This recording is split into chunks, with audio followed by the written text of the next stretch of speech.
Just like you, I've heard it all. You need a 4.0 GPA. You need extracurriculars. You need to play a sport, and music's important too. But also, you need to find perfect balance. For a long time, I thought perfect balance meant that I had to give everything equal time, equal energy, and equal effort. All the time.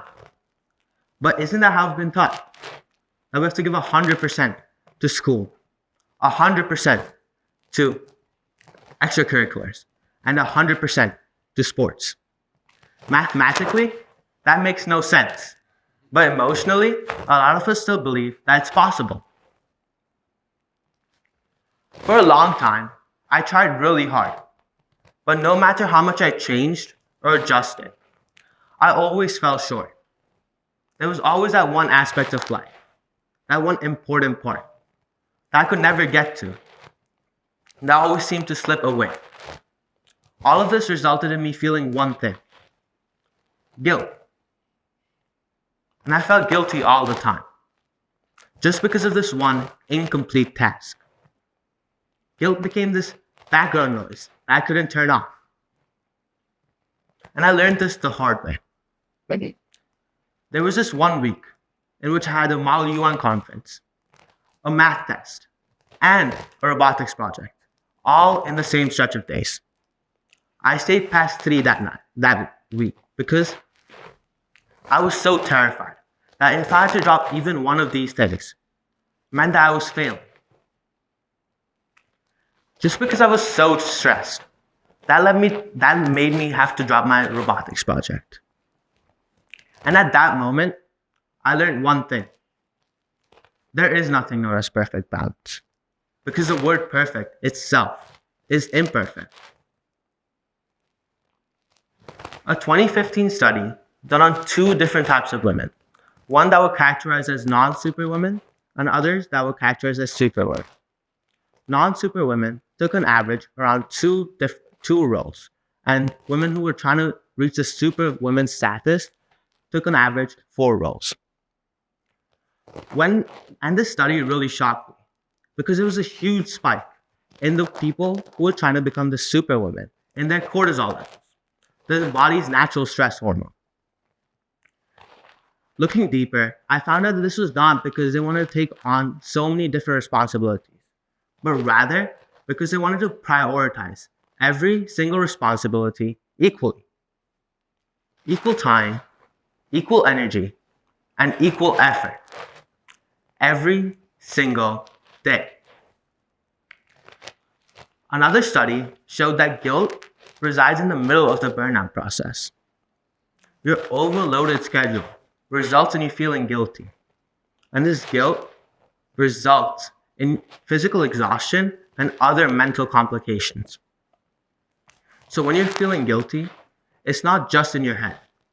It has other physical and mental complications. So overall, this is how we understand how perfect balance becomes a trap. So instead of thinking of life as a mathematical equation needing to be solved, I invite you to rather think of it as seasons. Think about your own wardrobe. You wouldn't wear a puffy jacket and a woolen hat in the middle of July. And you wouldn't wear a short and a t-shirt in the middle of a blizzard. That would be insane. So why do we expect ourselves to wear the same outfit of time allocation rather than allow ourselves to change and adjust depending on the season that we're in?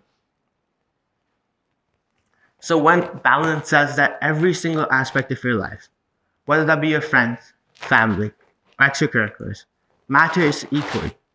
Season says that different parts of your life matter at different times in your life. Sometimes school demands more, and other times extracurriculars require priority. Another way we can think of this is thinking of it as like a jar. This represents the amount of time you have, and we want to fill this jar with 3 different things. First, sand. This represents the smaller aspects of your life, like watching TV, Next are pebbles. This represents the slightly larger parts of your life, like hobbies and extracurriculars. And then the biggest are the rocks. These represent the major parts of your life, like friends, family.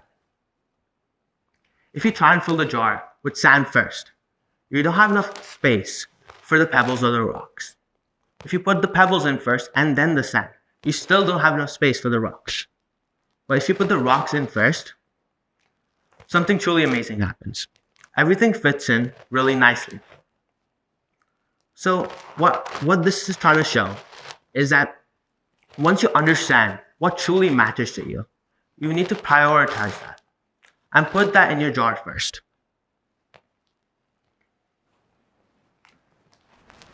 This is how we get stuck in the paradox of perfect balance. We feel like we're everywhere and nowhere at the same time. We're with our friends, thinking about school, and we're studying, thinking about our friends. But if you truly commit to the season you're in and prioritize what truly matters to you, you receive deep focus. And for me, this means presence. So when I'm studying, I'm truly studying. And when I'm with my friends, I'm truly there. To sum it all up, here's a truth that we rarely hear. You don't have time to do everything you want to do. But you do have time to do what truly matters to you. And you can do that really well. Because just as seasons, life comes and goes. Summer comes, you play again. Winter comes, you study again. Both are important, both are valid, but both are also temporary. So, because life isn't meant to be balanced, it's meant to be lived. So value each and every single moment you're in, because that's what truly matters.